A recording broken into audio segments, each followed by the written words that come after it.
देखु रथयात्रा कथा जगतनाथ जगन्नाथ आम 4.5 कोटी ओडिशावासी मौड़मणि प्रभुंर इच्छा सब कथा हुए प्रभुंर आशीर्वाद न रही कौन कथा हम ना ये जो 2024 रथयात्रा एक विरल रथयात्रा मोर सौभाग्य मुझे जगन्नाथ माटी जन्म होती पुरी रे जन्म होती मोर से सौभाग्य रही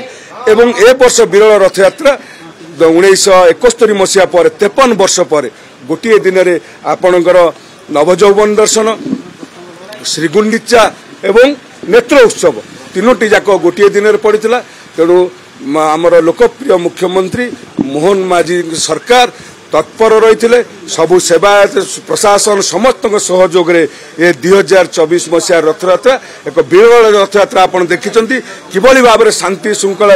अनुभव होती गृह जो कथा जो मैंने उठाऊले से मैंने आज्ञा रथयात्रा को बिल्कुल जाना किंतु आपण माने जो माने सांबादिक बंधु माने अछंती आपण केते वर्षा खरा गरम को सही आपण माने ओडिशावासी की भारतवासी की सारा विश्ववासी की प्रभुंकर ये जो विरल रथयात्रा आपण माने देखैछंती तेणु ए रथयात्रा शांति श्रृंखला रही तेणु मु एथिपाई ओडिशा सरकार माननीय मुख्यमंत्री मोहन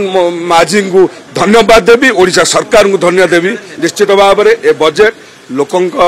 बजेट एवं आमर जहाँ प्रतिश्रुति रही ए बजेट सबु कथा रिफ्लेक्ट करा जाइछि एवं लोकों जो मत थिला ताकू सबु नै एक सुंदर बजेट एक विकसित ओडिशार बजेट करा जाइछि।